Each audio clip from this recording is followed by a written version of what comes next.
My name is Michael Breidenbach. And I'm Erin Breidenbach. You attended our financial freedom training here about 3 months ago, didn't you? We did? Yes. Yeah. And tell me, what condition were your finances in prior to that event? Oh, they were not so good. they were really bad. We had a lot of stress. We'd fight out about our finances all the time. It just felt like there was never enough. I remember, Michael, before that event, I asked you a question. And you remember what that question was? I do. You asked me, were you tithing on a regular basis? And how did you answer me? I said no. I said, you know, we'd give a little bit here and there as we could, but sometimes it came down to tithing or buying groceries.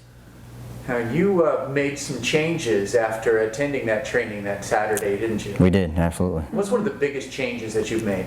Well, my wife and I, when we said we're going to make changes, we're tired of being broke. We said the first things first is we're going to tithe.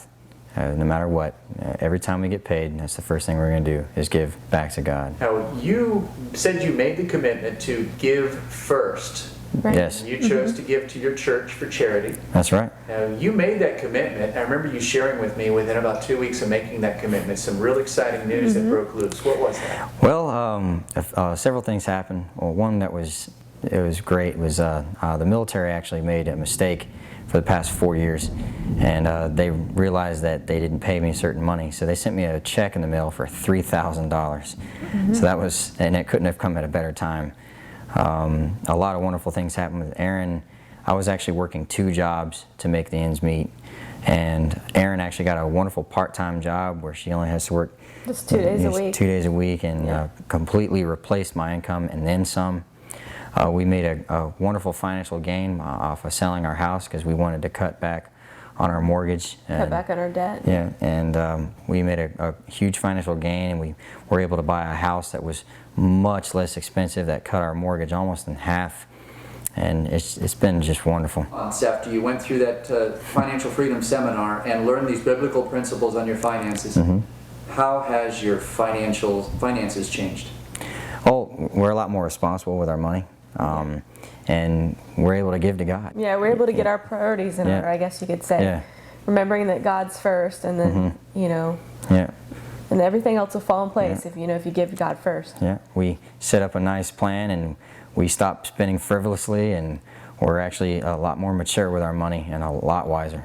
You mentioned your tithing not only to your church, but you also mentioned other ministries that you're able to support now too.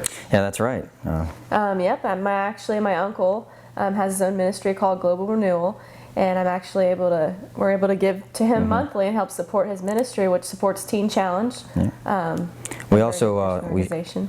we also sponsor a child through Compassion International, the little boy that lives in the Philippines. We're able to do that as well, and it's just amazing. So you've gone in 3 months' time, grabbing a hold of these principles.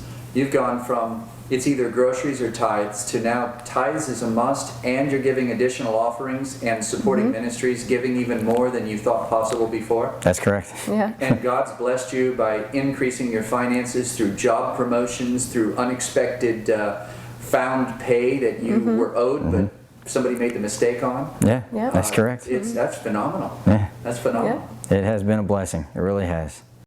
Honestly, if you're obedient to God, and He'll do what He says, and He'll open the floodgates, just like the Bible says. And you know, I strongly encourage you guys to get plugged in, because it's not about getting back from God. It's about being obedient to God and watching His kingdom grow. Because all these things couldn't happen if the people didn't give, if they didn't say, hey, look, you know what, I'm giving back to what God gave me. I'm giving back.